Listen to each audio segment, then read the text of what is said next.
Capítulo 71, Subterrâneo. Lumian não conseguiu esconder sua surpresa com a resposta de Raymond. Ele presumiu que Raymond havia se afogado no rio por sua própria vontade, tornando-se um sacrifício para alguma entidade desconhecida. Mas agora, parecia que havia outros envolvidos. Não foi apenas uma força invisível que puxou Raymond para as profundezas. Quem são eles? Aurora exigiu. O rosto de Raymond se contorceu de dor e fúria. Seus olhos ardiam de ódio. Ele cuspiu as palavras: Pons Bennett e seus homens. Eles me seguraram na água. Depois que Ava e os outros deixaram a margem do rio, Pons Bennett e seus capangas apareceram onde Raymond havia desembarcado. Eles o forçaram a voltar para a água, afogando para transformá-lo em sacrifício. Lumian montou o cenário a partir das palavras de Raymond. Toda a celebração da Quaresma foi transformada em um ritual sombrio e sacrificial.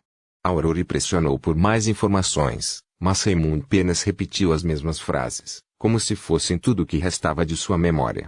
Droga, perdemos o melhor momento para canalizar espíritos. Tudo o que nos resta é essa obsessão persistente. Aurora pensou por um momento, formulando uma pergunta da qual Raymond poderia ou não se lembrar. Eles sacrificaram você para um ser específico? O que há de tão especial nele? Onde ele está? Desta vez, Aurora foi mais cautelosa. Ela não pediu o nome completo, apenas buscou informações indiretas para auxiliar no seu julgamento. Ela acreditava que se o espírito de Raymond tivesse sentido alguma coisa durante o sacrifício, teria deixado uma forte impressão. Caso contrário, não seria. Raymond hesitou, lágrimas brotando de seus olhos fantasmagóricos, deixando os cantos vermelhos. A expressão de Lumian escureceu. Inconscientemente, ele começou a cerrar os punhos. De repente, Raymond gritou: subterrâneo. Abaixo da catedral. O que? Aurora mal podia acreditar no que ouvia. Com base na pergunta dela, Raymond estava insinuando que a entidade secreta pela qual ele havia sido sacrificado residia abaixo da catedral. Isso é impossível. É a quinta época. Como pode um deus andar pela terra? Aurora se recompôs, considerando que o espírito de Raymond retinha apenas um fragmento de sua obsessão e alguma espiritualidade. Suas respostas foram desconexas e fixadas em determinados pontos. Por outras palavras, o seu testemunho pode não confirmar realmente a localização do ser debaixo da catedral. Poderia ser simplesmente uma reação à sua inspiração. Mas independentemente de a resposta de Raymond ser verdadeira ou um reflexo da sua obsessão, algo estava errado debaixo da catedral. Ele continha a chave para o ritual de sacrifício. Aurora só podia esperar que os segredos escondidos ali não fossem muito horríveis ou estranhos. Ela tentou perguntar sobre outros assuntos, mas o espírito de Raymond só conseguia repetir frases como eles me afogaram, Pons Bennett debaixo da catedral. Não vendo mais ganhos, Aurora encerrou a canalização do espírito e observou a forma de Raymond desaparecer acima da chama da vela. O tom azul que manchava o altar desapareceu rapidamente. Após dissipar o muro da espiritualidade, ela percebeu Lumian perdido em pensamentos, silencioso. O que você está pensando? Aurora acenou com a mão na frente dos olhos do irmão. Os cantos da boca de Lumian se curvaram enquanto ele forçava um sorriso. Lamento não ter batido com mais força em Pons Bennett ontem. Ele deu uma ajoelhada em Pons Bennett, causando-lhe uma dor considerável, mas se conteve, não querendo agravar o conflito com o padre e seus aliados antes da 12ª noite. Ele se conteve racionalmente, sem paralisar Pons Bennett completamente. Haverá uma chance, Aurora o tranquilizou. Lumian assentiu e riu. Na verdade, estamos negligenciando algo. Antes da Quaresma, não somos os únicos que temem a escalada do conflito. O padre e seus capangas também. Eles não estão prontos e ainda não iniciaram o ritual. Em outras palavras, se Lumian realmente quisesse que Pons Bennett sofresse danos irreversíveis, o padre provavelmente apenas fingiria retribuição e evitaria qualquer ação real. Eles esperariam até a Quaresma. Independentemente de Lumian tê-los ofendido ou não, uma vez que a celebração da Quaresma começasse, todos na aldeia estariam à vista deles. Aurora entendeu o que Lumian quis dizer e assentiu levemente. Você pode decidir como se vingar de Pons Bennett. O que precisamos focar agora é como podemos sobreviver até a 12ª noite depois que o padre e seus comparsas ganharem imenso poder durante a Quaresma. Lumian imediatamente mergulhou em profunda contemplação. Aurora compartilhou seus pensamentos. Temos duas opções. Ou unimos forças com os três estrangeiros ou encontramos uma maneira de nos fortalecer. Ela hesitou por um momento antes de continuar. Se pudermos confirmar que Madame Paulis não tem conexão com o circuito e está presa aqui como nós, poderemos até cooperar com ela. Lumière ficou surpreso. Madame Paulis era uma beondeira aterrorizante e malévola. Aurore suspirou e disse, um filósofo da minha terra natal disse certa vez que é necessário equilíbrio entre as contradições principais e secundárias. Devemos unir todas as forças possíveis. Sim, definitivamente há algo estranho no subsolo da catedral. Pode conter pistas cruciais. Temos que investigar isso antes da quaresma, pois podemos não ter outra oportunidade. Pelo conhecimento de Aurore, a maioria das catedrais deste mundo tinha câmaras subterrâneas. Alguns armazenavam artefatos selados, enquanto outros serviam como cemitérios para figuras importantes. Embora a Catedral de Cordoue não contivesse artefatos selados ou pessoas notáveis para serem enterradas, ela ainda apresentava um grande porão quando construída. Tudo bem, Lumière concordou. Vou falar com os três estrangeiros amanhã. Ele então mencionou a condição de Raymond. Porque ele só consegue dizer essas poucas palavras. O espírito não foi convocado corretamente. Aurora suspirou novamente. Há um período crítico para a mediunidade. Dentro de uma hora após a morte. Depois de uma hora, o espírito do falecido se dissipa rapidamente, perdendo suas memórias originais. Tudo o que resta são alguns pensamentos, emoções e imagens que eles não conseguem abandonar. Nos termos técnicos da nossa pátria, isso se chama obsessão. Lumière assentiu levemente. Quando o próximo ciclo começar, convocaremos Raymond desde o início. Isso conta como uma hora de morte. Mas espere, porque Raymond se lembra do último ciclo. Só então ele reconheceu o problema. Após a reinicialização do ciclo, Raymond não deveria esquecer o afogamento. Aurora ficou perplexa. Combinando seus pensamentos do ritual, ela ponderou e disse, acredito que conta, ainda não é quaresma. De acordo com a linha do tempo, Raymond não se afogou, então ele não deveria saber a identidade do assassino. Porém, por ter perdido o corpo, ele só pode existir como espírito. É semelhante à morte. Haverá obsessões persistentes. Assim, a pessoa que acabamos de convocar se lembra de certos eventos do ciclo anterior. Em termos mais simples, o estado de Raymond tornou-se único, devido à perda de seu corpo. Ele retém uma certa quantidade de memórias quando o ciclo é reiniciado. É como uma falha. O Lope criou um pequeno erro porque o corpo de Raymond foi sacrificado. Lumière entendeu aproximadamente a explicação da irmã. Aurore riu e acrescentou, parece que o poder que nos permite fazer o Lope é muito mecânico e rígido. Provavelmente não está sob o controle do proprietário original e opera de forma autônoma. Caso contrário, poderia facilmente atingir o espírito de Raymond. Neste ponto, ela pareceu relaxar um pouco. Nesse caso, ainda temos uma chance de quebrar o ciclo. Influenciado pelas emoções da irmã, o humor sombrio de Lumière melhorou ligeiramente. Depois de todos os seus esforços, eles finalmente viram um raio de esperança. Os dois limparam o altar e foram para o escritório do segundo andar. Aurore ensinou Lumière Hermes e o antigo Hermes, palavra por palavra, com base no ritual desordenado e incorreto que ele havia escrito. Lumière já havia aprendido algumas palavras, então seu progresso era promissor. Sob a forte lâmpada elétrica, Aurore explicou a pronúncia e a estrutura das palavras ao irmão. Enquanto ele revisava, ela usou almíscar, cravo, sangue e outros materiais para criar velas. Enquanto Lumière estudava atentamente, ele ocasionalmente olhava para sua irmã trabalhando ao seu lado, sentindo como se tivesse retornado à sua vida calorosa, livre de laços ou deuses malévolos. Do lado de fora da janela, a noite estava tranquila. Lumière acordou em seu quarto nevoado. Ao sair da cama, ele foi até a mesa e pegou uma caneta e papel. Ele então escreveu as antigas palavras de Hermes e Hermes, mas na ordem errada. Ele então os corrigiu rotulando cada um com um número. Após terminar, Lumière soltou um suspiro de alívio e olhou para a mesa. Havia 4 itens ali, as 2 velas de almíscar branco acinzentadas feitas por Aurore, uma com sangue de Lumière e a outra sem, o frasco de perfume de âmbar cinza, o frasco de metal contendo pó de tulipa e a adaga de prata fornecida por Aurore. Aquela senhora realmente os enviou. O coração de Lumière se acalmou ao ver os itens. Lumian pegou os itens e procurou o incenso caseiro de Aurore. Quando o encontrou, desceu e colocou tudo sobre a mesa de jantar. Depois foi até a cozinha pegar um copo d'água e um monte de sal grosso. Os materiais para o ritual já estavam preparados. Antes de adormecer, Aurore estava preocupada porque Lumian não tinha o símbolo correspondente para orar pela bênção. Isso impediria de queimar os itens da réplica de pele de cabra para informar a divindade alvos sobre seus desejos. No entanto, como a misteriosa senhora não mencionou isso, provavelmente não havia a necessidade disso. Afinal, era essencialmente uma oração ao poder do corpo de Lumian. Poderia ouvir todas as orações sem qualquer papelada adicional. Lumian respirou fundo e exalou lentamente enquanto olhava os itens na mesa de jantar. Sem perder um momento, Lumian colocou uma das velas de almíscar branco acinzentado, aquela com seu próprio sangue, no topo do altar, representando a divindade. Ele colocou a outra vela na sua frente. Seguindo a ordem de Deus diante do homem, Lumian acendeu a vela despertando sua espiritualidade.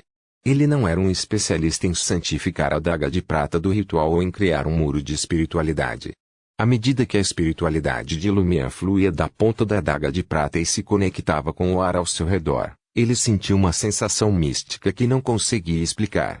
Logo, o muro da espiritualidade estava completo e a espiritualidade do próprio Lumian estava significativamente esgotada. Ele limpou sua mente usando um incenso caseiro e a cogitação de Aurore, permitindo-lhe entrar em um estado onde poderia realizar a magia ritualística. Com um som crepitante, Lumian derramou o perfume de âmbar cinza e o pó de tulipa na vela que representava a divindade. Uma estranha fragrância encheu o ar e Lumian sentiu uma energia mágica pulsando ao seu redor. Lumian deu um passo para trás, olhando para o caderninho ao lado do altar. Ele olhou para a vela acesa e gritou no antigo Hermes, poder da inevitabilidade. Capítulo 72, Dança sacrificial Poder da inevitabilidade. Enquanto Lumian pronunciava as palavras do antigo Hermes, a luz acima do altar diminuía ameaçadoramente. A chama laranja da vela tremeluzia, violentamente, como se fosse atingida por um vento invisível, comprimindo-se até ficar do tamanho de um grão de pimenta. Simultaneamente, o calor floresceu em seu peito e sua cabeça girou. Seus ouvidos zumbiam, como se mais uma vez estivessem prestes a ouvir aquela voz aterrorizante que emanava de uma distância infinita, mas permanecia irritantemente próxima. Lumian se firmou e percebeu de repente. A corrupção dentro dele foi selada pelo mestre do símbolo preto azulado. Mesmo que ele mergulhasse em cogitação profunda, ele só poderia invocar o símbolo do espinho e liberar uma aura escassa. Ele não conseguia aproveitar seu verdadeiro poder. Este ritual poderia ignorar o selo e absorver o benefício. Somente se o dono do símbolo preto azulado, aquela grande existência, tivesse concedido permissão tacitamente.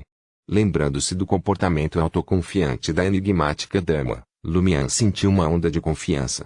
Ele até suspeitou que o próprio ritual continha um componente para buscar a aprovação da grande presença. Quanto a qual parte, seu conhecimento do misticismo era limitado demais para especular. No meio do ritual, Lumian não ousou demorar. Com a mente focada, ele começou a recitar os encantamentos subsequentes do antigo Hermes. Você é o passado, o presente e o futuro, você é a causa, o efeito e o processo. Estas palavras ressoaram dentro do altar selado. O chão e os artefatos pareciam se contorcer, como se inúmeras entidades bizarras estivessem prestes a explodir e invadir as ruínas dos sonhos. Uau! Um vento negro se materializou do nada, cercando Lumian. A chama da vela, antes encolhida até o tamanho de um grão de pimenta, inchou, impregnada de um tom prateado e um toque de preto. Lumian ouviu mais uma vez a voz que sempre o levou à beira da morte. Mas em algum momento, uma leve névoa cinzenta emergiu do altar, unindo-se ao seu redor. A sensação o deixou suspenso entre a cogitação profunda e testemunhar a dança do Noodliman. Ele não estava à beira da morte, mas também não estava confortável. Parecia um zumbido intenso, tontura, náusea e agitação até certo ponto, sua mente uma bagunça turbulenta. Mas mantendo o controle, Lumian continuou o ritual. Eu imploro sua bênção. Eu imploro que você me conceda o poder de dançarino. Tulipa, uma erva que pertence à inevitabilidade, por favor, passe seus poderes para o meu encantamento. Âmbar cinza, uma erva que pertence à inevitabilidade, por favor, passe seus poderes para o meu encantamento. À medida que o ritual avançava, O zumbido e a tontura de Lumian se intensificaram. Era como se incontáveis vermes se contorcessem sob sua pele. Finalmente, ele completou o encantamento. Quase instantaneamente, a chama da vela preto-prateada condensou-se, transformando-se em um pilar de luz que iluminou seu peitoral esquerdo. Um líquido fantasma preto-prateado jorrou, envolvendo rapidamente Lumian, tornando-o sinistro e temível. Era como se sua pele tivesse sido perfurada por 1000 agulhas, seus músculos e ligamentos dilacerados. A voz misteriosa tornou-se ensurdecedora, reverberando em sua mente. Lumian foi consumido por uma dor excruciante, sua mente oscilando à beira da loucura. Seus vasos sanguíneos queimaram como se tivessem sido incinerados por dentro. Este tormento excedeu em muito o estado de quase morte induzido pela cogitação profunda. Tudo o que ele pôde fazer foi cerrar os dentes e resistir, agarrando-se desesperadamente à sua sanidade desgastada. Quanto a todo o resto, não importava. Em meio ao ataque tempestuoso, ele estava à deriva. O tempo tornou-se um enigma. Por fim, a dor agonizante diminuiu. Lumian sentiu como se tivesse sido aliviado ou saído de um afogamento. Uma súbita sensação de alívio tomou conta dele. Ele rapidamente organizou seus pensamentos e olhou para cima. A chama da vela voltou ao tamanho original, mas manteve os tons prateados e pretos. Recuperando os sentidos, Lumian deu 2 passos apressados à frente e apagou a vela que o representava para evitar qualquer contratempo. A seguir estava a vela simbolizando a divindade. Ele seguiu meticulosamente o procedimento, completando o ritual passo a passo. Ao dissolver a parede da espiritualidade, ele se sentiu mentalmente esgotado e com o corpo dolorido, como se tivesse lutado contra uma fera formidável. Em pouco tempo, a mesa de jantar foi esvaziada. Lumian começou a avaliar sua condição e descobriu que uma riqueza de conhecimento havia se materializado em sua mente. Havia 3 partes principais para isso. Primeiro, envolveu aproveitar o poder da dança, do ritmo e da espiritualidade para explorar as forças da natureza e comunicar-se com entidades desconhecidas. Essa era a essência de ser dançarina. Com esse conhecimento, Lumian poderia não apenas implorar a inevitabilidade, mas também criar novas danças de sacrifício adaptadas a diversas situações, a fim de apaziguar outros seres. A segunda e terceira partes foram aplicações da primeira. O que Lumian mais desejava era a enigmática dança executada por Nodliman. O conhecimento foi implantado diretamente em sua mente, permitindo-lhe compreendê-lo instantaneamente. Tudo o que restou foi praticar. Com esta dança sacrificial arcana, Lumian poderia ativar o símbolo do espinho negro em seu peito enquanto explorava as ruínas dos sonhos, suprimindo ou enfraquecendo os monstros formidáveis que ali estavam. O terceiro segmento envolveu outra dança bizarra. Não se parecia com um rito de sacrifício tradicional, mas sim com uma mistura de sacrifício e convocação. Ao executar esta dança, Lumian poderia atrair objetos próximos e, à custa de seu próprio sangue, vincular um deles a si mesmo, obtendo assim acesso a uma de suas habilidades ou características. É claro que Lumian primeiro precisaria suportar tal posse. Alguns apegos podem infligir efeitos adversos significativos aos seres humanos, enquanto outros podem mostrar-se relutantes em partir, criando complicações. Lumian sentiu que era crucial compreender completamente as entidades convocadas. Seria muito perigoso experimentar sem antecipar possíveis problemas. O valor do conhecimento místico era aparente em tal situação. Lumian precisava desesperadamente de recursos como criaturas misteriosas ilustradas ou criaturas do mundo espiritual ilustradas, mas mesmo um bruxo, famoso por seu amplo conhecimento, não poderia possuir tal informação. Momentos depois, Lumian se espreguiçou e descobriu que sua flexibilidade havia realmente melhorado dramaticamente.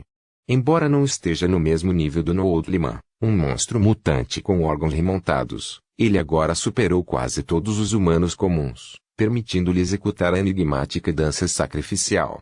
Lumian chutou para trás sem esforço, tocando a nuca, e acenou com a cabeça, satisfeito, murmurando, isso mesmo. Posso realizar muitas ações que antes eram impossíveis. Minhas habilidades de combate como caçador também melhoraram bastante. Lumian praticou a dança misteriosa para familiarizar seu corpo com os movimentos correspondentes, visando diminuir o tempo necessário para completar a rotina. Às vezes seus movimentos eram contundentes e ressonantes, como se estivessem em combate, outras vezes eram suaves e sem pressa, como se transmitissem uma mensagem, mas sempre rítmicos. Enquanto Lumian dançava, sua energia espiritual irradiava para fora, fundindo-se com as forças naturais do ambiente. Gradualmente, seus pensamentos se concentraram, sua mente se acalmou e ele entrou em um estado místico e transcendente. Isso lhe permitiu perceber vários fenômenos sutis ao seu redor, como se sua visão espiritual tivesse sido ativada. Simultaneamente, ele parecia se conectar com o poder invisível dentro dele. Seu peito aqueceu mais uma vez e uma voz fraca e horrível ecoou, mas sem consequências. Ufa! Lumian parou de dançar, desabotoou a roupa e inspecionou o peito. O símbolo do espinho negro ressurgiu, acompanhado pelo preto azulado. Os pensamentos de Lumian se dispersaram brevemente, mas rapidamente voltaram ao normal. Ele alcançou o efeito desejado perfeitamente. Ele então calculou a duração precisa desde o surgimento do símbolo do espinho negro até o seu desaparecimento. Durou aproximadamente 1 minuto. Lumian amarrou as roupas e se preparou para experimentar a outra dança bizarra. Era louco e distorcido, e ele não conseguia descrever direito. Enquanto dançava, sua espiritualidade se espalhava novamente, fundindo-se com as forças naturais que o cercavam. No último terço da dança, ele sentiu algo estranho se aproximando. 3 figuras apareceram na janela do primeiro andar, mas estavam embaçadas e transparentes. Lumian os reconheceu como o monstro sem pele, o monstro da espingarda e o monstro com orifício na boca com a marca preta. L. murmurou divertido, esta é uma reunião de reclamações de vítimas. Lumian poderia fazer com que um dos monstros se apegasse a ele e emprestasse suas habilidades, tirando uma adaga de prata ritual e fazendo um corte em seu corpo para liberar um pouco de sangue. Ele ansiava pela invisibilidade do monstro com orifício bucal, mas resistiu ao impulso, temendo que algo acontecesse ao permitir que um monstro que ele assassinou possuísse, e terminou a dança. Enquanto Lumian dançava os últimos movimentos, ele ouviu vozes fracas e suaves. Parecia que muitas pessoas estavam se comunicando, mas não estava claro de onde vinham as vozes. Lumian analisou e percebeu que as vozes pareciam vir de seu corpo, da corrupção que havia sido selada. Após o último movimento, Lumian ficou lá e murmurou para si mesmo, o que eu ouvi. Lumian era apenas semi-analfabeto no campo do misticismo e não conseguia identificar a origem dos sons suaves que ouvia. Ele não teve escolha senão desistir, já que não era mais assustador do que a própria corrupção. Depois que os sons diminuíram e ele terminou as 2 danças misteriosas, Lumian confirmou que o dançarino havia aumentado sua espiritualidade. Embora soubesse que, provavelmente era inferior à sequência 9, que se destacava em espiritualidade, ele escapou das algemas de ser um caçador. Ele sentiu que estava acima da média. Minhas deficiências foram compensadas. Lumian ficou muito feliz com isso. Lumian não pensou no que aconteceria com seu corpo depois de suportar o poder do dançarino e a corrupção correspondente. Ele não conseguia parar, então decidiu não pensar nisso. Ele esfregou a cabeça cansada e decidiu descansar durante a noite, voltando ao mundo real para esperar pela coruja. Capítulo 73. Rastreamento 73. Rastreamento. Os olhos de Lumian se abriram, suas dores desapareceram e sua espiritualidade foi restaurada. Ele se levantou de um salto, foi até a janela e abriu as cortinas. O amanhecer ainda não havia rompido. A lua vermelho sangue mergulhou no oeste enquanto estrelas salpicavam o céu. Em um olmo próximo, a grande coruja com olhos penetrantes reapareceu, olhando para Lumian. Em vez de alarme ou raiva, Lumian deu um sorriso deslumbrante. Você está de volta, disse ele, quase ansioso demais. Seus maneirismos, seu tom, até mesmo sua expressão facial, tudo fazia o alvo querer dar um soco nele. A coruja ficou olhando por alguns segundos antes de abrir as asas e desaparecer na escuridão. Quase simultaneamente, a Aurora saiu do quarto, girou a maçaneta e entrou no quarto de Lumian. Como foi? Lumian perguntou imediatamente. Aurora assentiu. O livro branco está sobre isso. Seus olhos, antes azuis claros, escureceram e as árvores neles cresceram à medida que recuavam. Ela pegou um espelho banhado a mercúrio e colocou-o na mesa de Lumian. Usando um pó branco claro, ela lançou um feitiço que mostrou a ele o que ela estava vendo. Lumian vislumbrou a silhueta da coruja. Ele circulou cordo em baixa altitude, como se tentasse se livrar de qualquer perseguidor.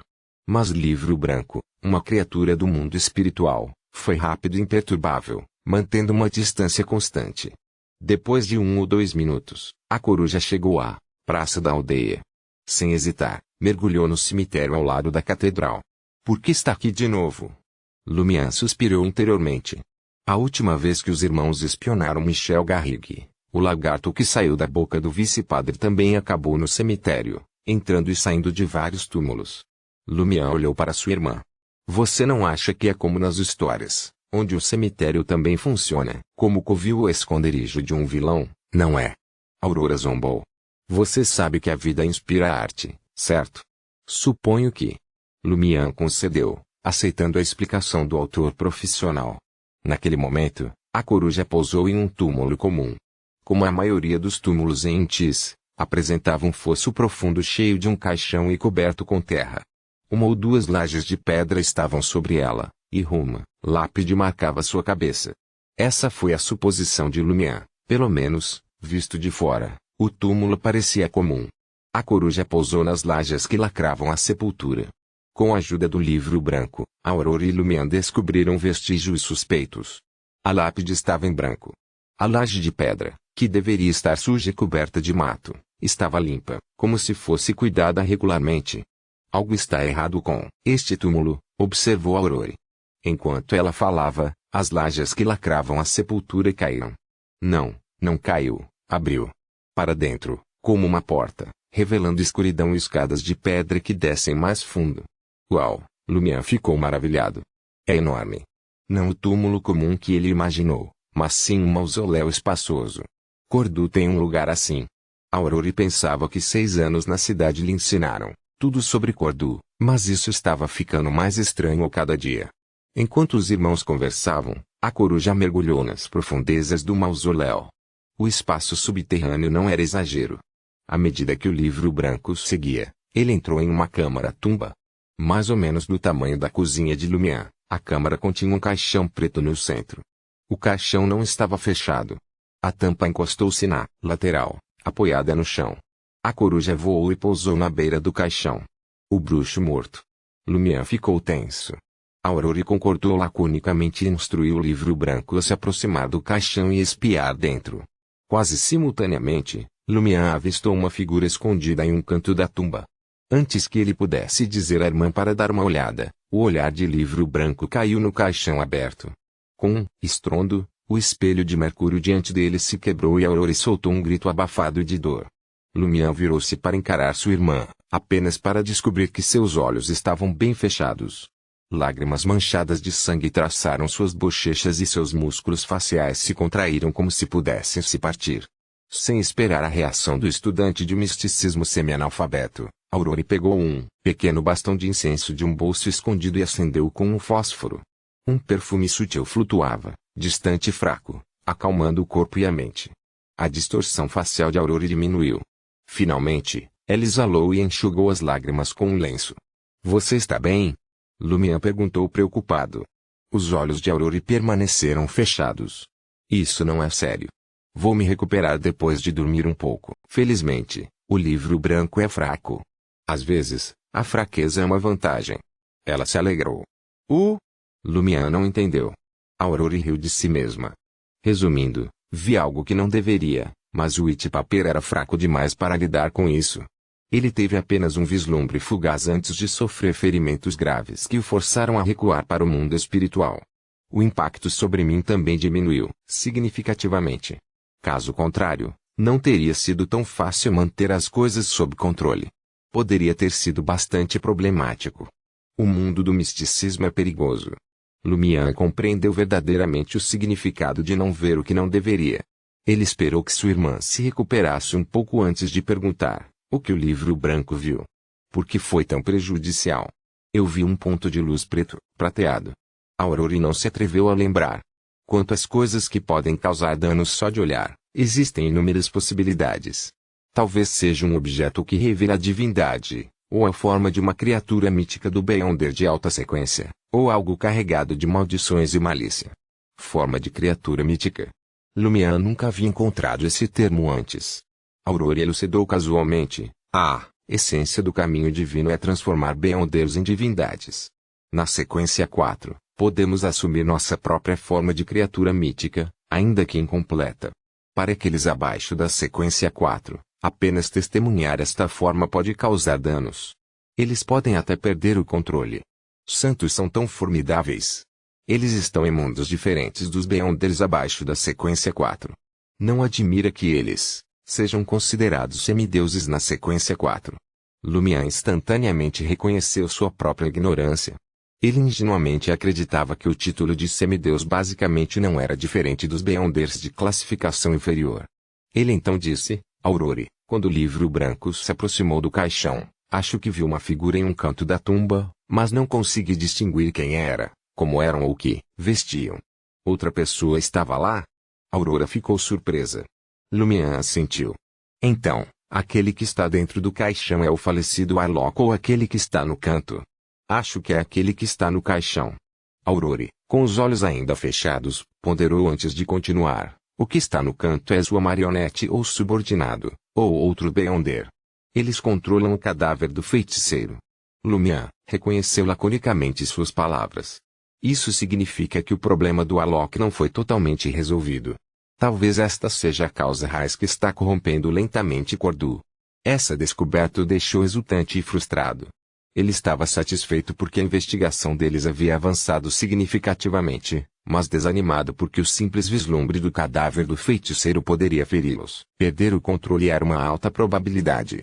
Como eles poderiam retornar ao túmulo para obter mais confirmação e realizar ações adicionais?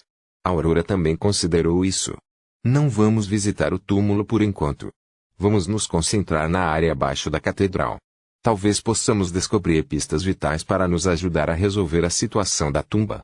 Tudo bem. Lumian já havia planejado discutir a exploração do subsolo da catedral com os 3 estrangeiros ao amanhecer. Em resposta, Aurora acrescentou: se eu me recuperar totalmente, irei acompanhá-lo até a catedral. Lumian hesitou por 2 segundos antes de consentir. Neste ponto, eles precisavam reunir todas as suas forças para encontrar esperança. Com os olhos ainda fechados, Aurora perguntou: seu ritual parece ter sido bem sucedido. Como você está se sentindo? Lumian relatou todo o processo ritual e seus ganhos, mas omitiu a descrição precisa do ser. Quase perdi o controle quando recebi o benefício. Depois estabilizou e meu corpo não sofreu alterações anormais. Talvez seja porque minha sequência é baixa o suficiente. Aurora sorriu, os olhos ainda fechados. A dança que invoca criaturas anormais e permite que alguém seja possuído por elas é bastante intrigante. Isso me lembra uma habilidade lendária de nossa terra natal, o boxeador espiritual. Lumian não conseguia compreender. Aurora riu e respondeu: isto implica solicitar posse parcial de criaturas de nível semideus para utilizar suas proezas de combate. Isso exigiria um corpo, alma e mente incrivelmente robustos, certo? Lumian especulou. Aurora não prosseguiu no assunto e instruiu o irmão: ajude-me a voltar para o meu quarto. Eu preciso descansar.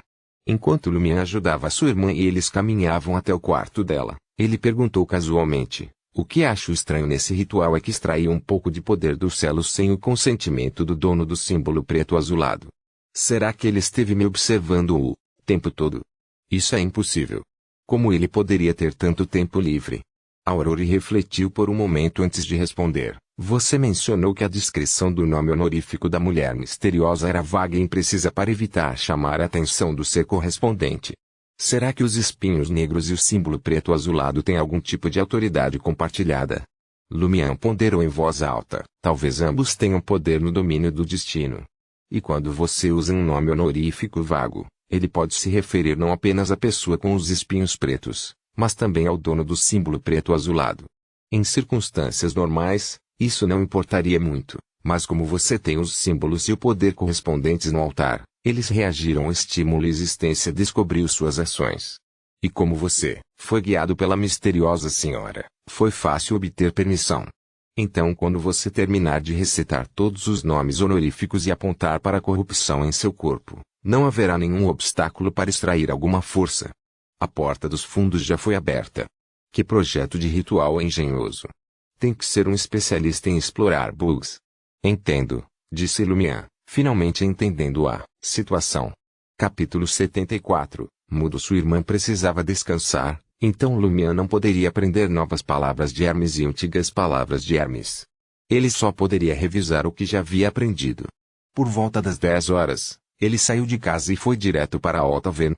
Ele tinha dois objetivos. Primeiro, queria ver se a misteriosa senhora apareceria depois que ele se tornasse dançarino e lhe fornecer algum conhecimento. Segundo, Leah e os outros estrangeiros moravam lá. Depois do incidente de ontem, eles podem não sair hoje. Ao entrar na Alta Taverna, Lumian rapidamente examinou a sala e ficou desapontado ao descobrir que o local onde a senhora normalmente se sentava estava vazio. Com um suspiro lento, ele caminhou até o balcão do bar, com a intenção de perguntar se os três estrangeiros estavam por perto. Neste momento, o dono da taberna, Maurice Bennett, parecia ter acabado de acordar e claramente não estava muito animado. Ele tinha um nariz bulboso e estava conversando com um cliente no bar. O cliente parecia agitado, gesticulando descontroladamente e emitindo sons abafados, mas não conseguia falar. Mudo. Lumian se aproximou curioso e percebeu que o cliente não era um dos mudos da aldeia, mas sim Jean Maury, marido de Sibyl Berry. Sibyl era amante do padre Guillaume Bennett, irmã do Shepherd Pierre Berry, e membro de seu pequeno grupo. Jean Maury não é mudo. Lumian avaliou confuso o homem de meia idade. Seu cabelo preto estava despenteado e sua barba por fazer era irregular. Seus olhos estavam cheios de raiva e medo. Anormalmente agitado, ele gesticulou com urgência, tentando comunicar algo ao dono da taverna. Enquanto Lumian pensava estranho, ele se aproximou do balcão do bar e bateu nele com um sorriso. Ei, o que está acontecendo? Maurice, você vendeu algo falso para Jean. Ele parece tão zangado que não consegue falar. O que isso tem a ver comigo? Maurice Bennett defendeu-se rapidamente. Ele se silenciou. Jean Maury fez uma pausa e olhou para Lumian. Voltando ao seu habitual comportamento taciturno. Ele então se virou e saiu da Alta Taverna. Depois que ele desapareceu pela porta, Lumian baixou a voz e perguntou, o que há de errado com ele? Maurice Bennett olhou para fora e sussurrou, ouvi dizer que ele pegou Sibyl e o padre juntos na cama ontem à noite, e isso o deixou tão furioso que ficou mudo. Hoje, ele está contando para todo mundo o que vê, e ele nem tem coragem de ir até Dariege e enfrentar o padre. Que covarde!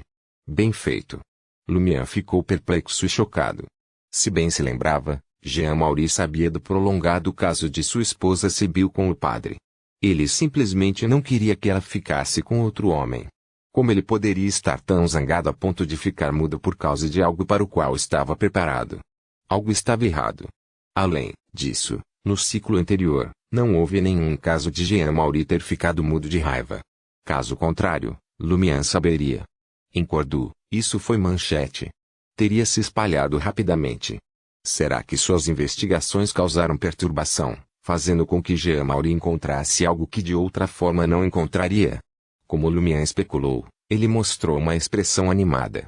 É assim mesmo? Então terei que perguntar a ele corretamente. Maurice Bennett não se surpreendeu com sua ânsia por fofocas, achando que era típico. Ele repreendeu brincando, maldito garoto, seja decente e não provoque aquele pobre homem. Além disso, ele é mudo e não sabe escrever. Como ele pode te contar o que aconteceu? Lumian riu e disse, ele não pode gesticular? Ele ergueu as mãos e cerrou o punho esquerdo, batendo suavemente na palma direita. Em toda a região de Dariege e mesmo no sul do Intis, este foi um gesto universal para o ato entre um homem e uma mulher. Maurice Bennett praguejou com raiva, espero que você ainda tenha um pouco de decência e não faça pegadinhas com aquele pobre homem. Não se preocupe. Eu só quero ouvir a história. Lumian acenou com a mão e saiu correndo da Alta Taverna, em busca de Jean Maury. No entanto, Lumian não sabia para onde o homem tinha ido, nem estava contando sua história para outros moradores. Lumian vasculhou Cordoue, mas não encontrou nenhum vestígio dele. Finalmente chegou à casa de Jean Maury. Na entrada, Sibyl Berry, vestida com um vestido branco acinzentado, separava batatas estragadas. Qual é o problema? A mulher olhou para Lumian. Assim como Pierre Berry, ela tinha olhos azuis e seus longos cabelos negros caíam suavemente pelas costas, ao contrário de outras mulheres casadas que sempre usavam o cabelo preso em um coque. Lumian respondeu francamente, estou procurando Jean Maury. Com bochechas rechonchudas e traços gentis, Sibyl respondeu com indiferença, ele não está em casa. Então você sabe para onde ele foi? Lumian pressionou. Sibyl respondeu calmamente, tivemos uma discussão ontem à noite. Ele pode ter deixado Cordu e não quer voltar por enquanto. As sobrancelhas de Lumian se contraíram. Ele sentiu que algo ruim havia acontecido. Claramente, Jean Maury não poderia deixar Cordu. Isso desencadearia o ciclo e causaria um reinício. Enquanto esses pensamentos passavam por sua mente, Lumian exibia um sorriso travesso. Por quê? Vocês brigaram. Ouvi dizer que você e o padre. Ele não terminou a frase, mas em vez disso deu um soco na palma da mão direita com o punho esquerdo. O rosto de Sibyl ficou frio enquanto ela xingava em voz baixa, vá embora. Saia da minha casa. Lumian estalou a língua e saiu da casa de Jean Maury. Depois de caminhar um pouco, o sorriso em seu rosto desapareceu. Na verdade, não queria perguntar sobre o caso de Sibyl com o padre. Ele tinha visto o padre e Madame Polis nus. O que mais havia para perguntar? Mas se ele não perguntasse, isso não combinava com sua personalidade aos olhos dos aldeões. Ele já os havia visitado. Se ele não irritasse a dona da casa, ele ainda poderia fazer jus ao nome de Rei Brincalhão de Cordu. Portanto, Lumian não teve escolha se não perguntar. Caso contrário, ele poderia ser suspeito. A personalidade de um personagem às vezes era útil e às vezes problemática. A julgar pelas ações do padre e pelas informações de que dispunha, Lumian suspeitava que Jean Maury não tivesse ficado mudo por causa do caso, mas descoberto outra coisa. Era altamente provável que ele tivesse sido envenenado e mudo. Tenho que encontrá-lo o mais rápido possível. Se ele sair por aí, procurando pessoas para reclamar, poderá morrer como o anterior. Não, ele já está desaparecido. Quanto mais Lumian pensava nisso, mais sentia que algo havia acontecido com Jean Maury. O aldeão que delatou Dariege anteriormente caiu para a morte sem motivo.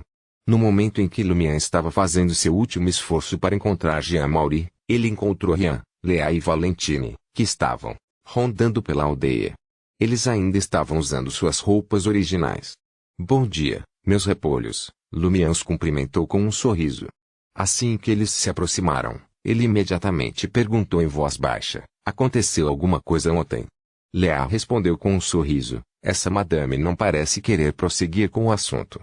Ela não apareceu. Como esperado. Lumian olhou em volta e viu que não havia ninguém por perto. Só então ele contou aos 3 investigadores oficiais sobre a dedução que sua irmã fez do caminho de Madame Polis e seu palpite sobre a identidade de Polit. A expressão de Valentine azedou enquanto ele ouvia, enquanto Lea estava bastante animada. Rian relembrou e disse, é raro que uma demonesa apareça na província de Riston. Não sabemos muito sobre isso, mas os superiores deveriam saber muito bem. Enviarei um telegrama mais tarde contando-lhes sobre Madame Polis. Vou apenas mencionar que o quarto da Madame Polis tem a foto do Polit, mas a família Roquefort não tem Polis. Vendo a expressão confusa de Lumian, Rian acrescentou, em Tis, assuntos relacionados à demonesa acontecem com frequência. Então, o amigo por correspondência da minha irmã também está no Intis. Lumian acenou com a cabeça e disse, até agora, Madame Polis não parece ter nada a ver com o laço. Além disso, ela parece estar ciente do ciclo. Talvez seja por isso que ela não continuou nossa busca no castelo. É possível que possamos unir forças com ela até certo ponto. Valentine deixou escapar. Como posso trabalhar com uma pessoa tão má e imunda que é ainda mais aterrorizante que um demônio? Lumian nem olhou para ele. Ele voltou seu olhar para Rian e Lea. Vendo que eles estavam um tanto hesitantes, ele tentou persuadi-los sinceramente. Uma cooperação limitada, apenas no circuito. Quando esse maldito ciclo for resolvido, você poderá lidar com ela como quiser. Você pode até contar a ela diretamente sobre isso. Acredito que ela pode entender e aceitar isso. Rian pensou por alguns segundos, deu um tapinha no ombro de Valentine e disse a Lumian, na verdade, o mais importante agora é resolver esse ciclo. Porém, não podemos ter certeza da atitude daquela senhora. Não nos atrevemos a visitá-la diretamente. Receio que teremos que incomodar você ou sua irmã para nos comunicarmos com ela e perguntarmos. Tudo bem, Lumian concordou. Ele planejou fazer isso sozinho.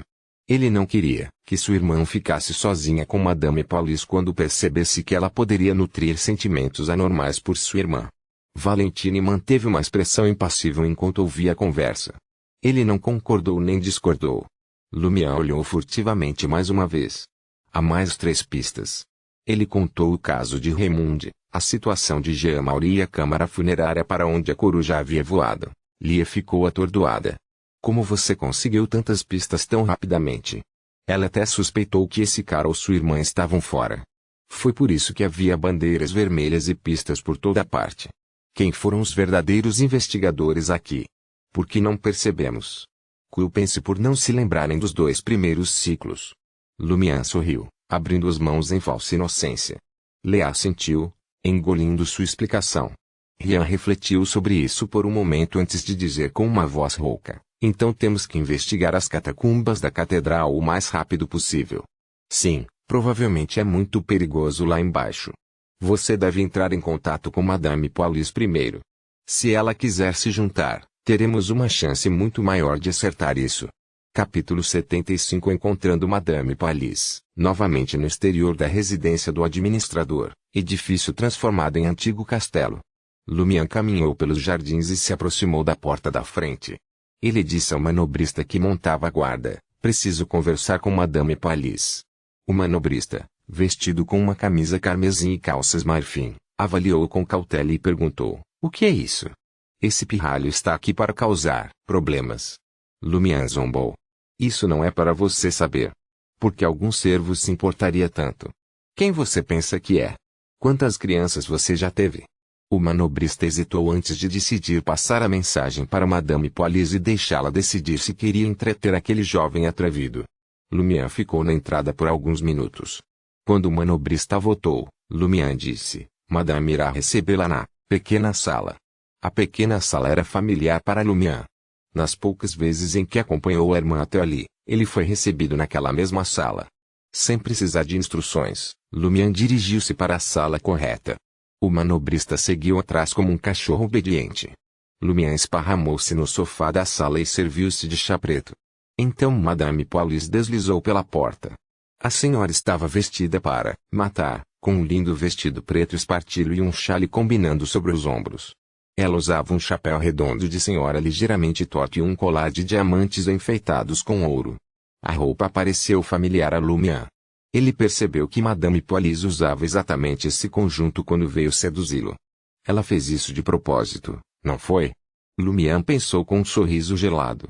Bom dia, Madame Paulis. Assim que a saudação saiu de seus lábios, Lumière de repente notou a figura ao lado do Madame Paulis. Não foi Cathy, a empregada da senhora, mas a parteira que morreu nas mãos de Rian ontem. A parteira usava um vestido branco acinzentado. Seus olhos estavam vazios, seu rosto inexpressivo. Sua pele tinha um tom azulado, idêntico a quando Lumière viu seu cadáver no jardim na noite anterior. No entanto, desta vez ela não estava carregando nenhuma ferramenta de jardinagem. Trazendo a parteira em vez da empregada. Ela fez isso de propósito também, não foi? Lumière não pôde evitar o pensamento cínico. Madame Paulis sorriu. Deve ser meio-dia agora. Ela se acomodou na poltrona que representava a anfitriã, enquanto a parteira ficava de lado como uma cúmplice. Se você ainda não almoçou, ainda não é meio-dia, brincou Lumière. Seu coração disparou sob a réplica. Ele suspeitava que Madame Paulis trouxera a parteira para interrogá-los sobre os acontecimentos do dia anterior. Se ele não lidasse bem com isso e o grupo de Leah não reiniciasse o ciclo a tempo, Lumière suspeitava que teria que bancar o papai por alguns minutos. Ou mais. Madame Paulis olhou para ele, seus olhos brilhantes brilhando com um sorriso inescrutável. Casualmente, ela perguntou, qual parece ser o problema? Lumière decidiu ir direto ao assunto. Solenemente, ele disse, Madame, você deve ter percebido que estamos presos em loop temporal. Enquanto falava, observou atentamente o rosto de Madame Paulis, alerta para qualquer reação. Se ela revelasse surpresa, choque ou confusão, ele, rapidamente acrescentaria, brincadeira. Então, ele começaria com algo estranho e veria como ela respondia. Só então ele consideraria contar a ela sobre o ciclo temporal. Claro, se Madame Paulis parecesse já saber isso e o segredo fosse revelado, a fuga seria sua prioridade. As chances de fuga eram mínimas nesse cenário, mas como ele saberia se havia alguma esperança sem tentar? Madame Paulis avaliou Lumière por alguns segundos e depois sorriu. Parece que você também encontrou um chefe. Ela não pareceu surpresa com o conceito de loop temporal, Nem pareceu confusa. Isso era o mesmo que admitir que ela sabia o que estava acontecendo. Chefe. Essa era uma palavra favorita nos livros de Aurore.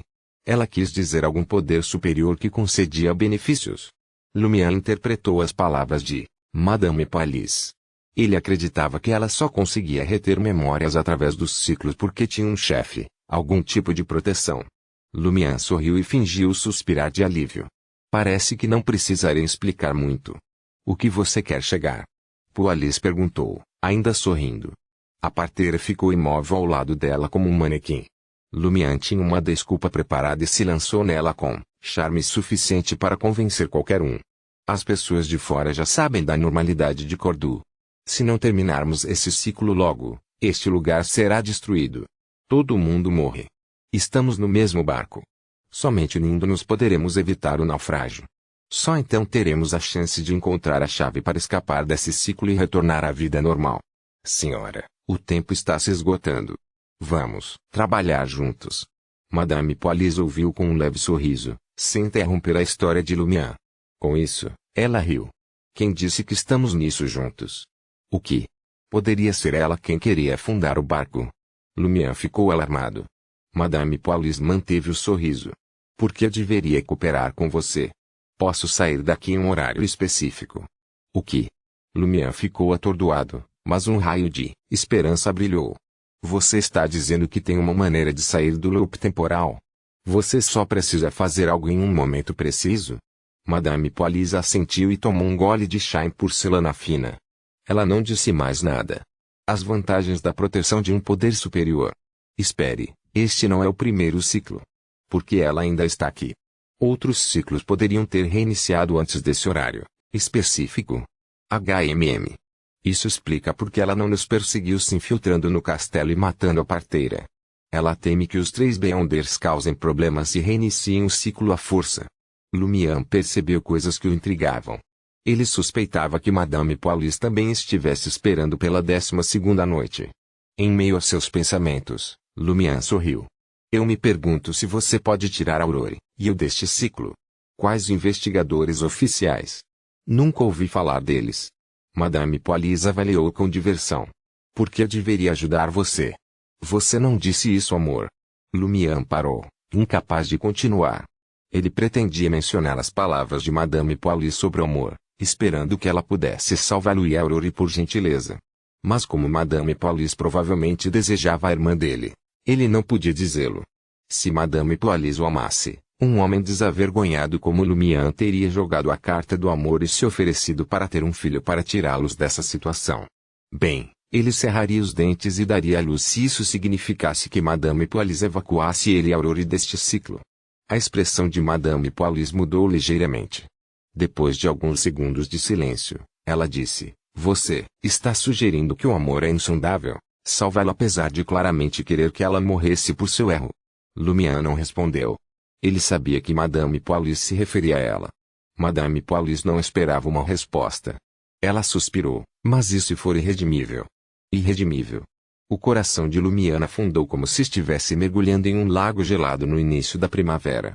Recuperando o fôlego, ele pediu confirmação. Quer dizer que, naquele momento, você só pode levar algumas pessoas, mas isso não incluiu Aurore. Madame Pallis assentiu. Você pode ver dessa forma. Parece que ainda tenho que confiar em mim mesmo. Lumière suspirou, forçando a calma. A ascensão e queda da esperança foram realmente desagradáveis.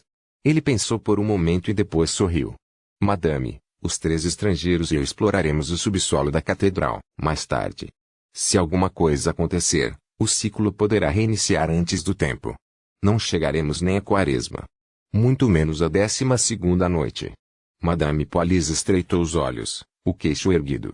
Você está me ameaçando? Não, apenas um lembrete. Lumière sorriu sinceramente, a imagem de relaxado. Exteriormente, ele temia irritar Madame Pallis e ser confinado ali para dar à luz. Os três investigadores reiniciariam o ciclo se ele não emergisse 15 minutos depois. Madame Pallis olhou nos olhos de Lumière por alguns segundos. Não vendo nenhuma hesitação ou evasão, ela sorriu de repente. Você é realmente interessante. Seria ótimo se você e sua irmã se tornassem minhas amantes. Sem esperar a resposta, ela recorreu à parteira.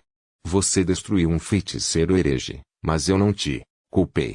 Sou misericordioso o suficiente, mas você ainda espera minha ajuda. Feiticeiro herege. Lumière arquivou o termo e disse com seriedade, não se trata de ajuda. Trata-se de fazer o que beneficia a todos. Madame Paulis ficou em silêncio por alguns segundos antes de sorrir novamente. Não vou explorar o subsolo da catedral com você, mas pelo bem de Aurora e pela sua coragem, fornecerei ajuda, se algo acontecer. Lumière ficou satisfeito em negociar tanto. Ele se levantou e imitou a postura cavalheiresca dos livros de sua irmã. Pressionando a mão no peito, ele se curvou. Eu lhe agradeço, minha senhora. Madame Paulis riu. Não deveria ser meu raio de sol? Ela se referiu ao que Lumière havia dito em loupa anterior. Madame, você é meu raio de sol. Lumière ficou envergonhado, mas sempre foi desavergonhado. Fingindo não ouvir, saiu da pequena sala. Depois de descer a colina do castelo e entrar em Cordoue, Lumière avistou Léa, Rian e Valentina esperando para cumprimentá-lo. Como foi? Léa perguntou com um sorriso. Lumière contou a sua conversa com Madame Paulis, concluindo, este é o melhor resultado que poderíamos esperar. Isso mesmo. Ainda podemos contar com alguém para ajudar em nosso momento mais difícil. Rian assentiu. Lumière perguntou, você recebeu uma resposta? Antes de visitar o castelo, Rian relatou que Madame Paulis não era realmente da família Roquefort e que a foto de Polita estava em seu quarto. Léa exalou, respondendo por Rian, nossos superiores nos lembram de considerar a possibilidade de Polita se tornar uma mulher por meio de poção ou poder. Como esperado, reconheceu Lumière laconicamente. Quando exploraremos o subsolo da catedral? Rian já havia decidido. Com uma voz profunda, ele disse, agora.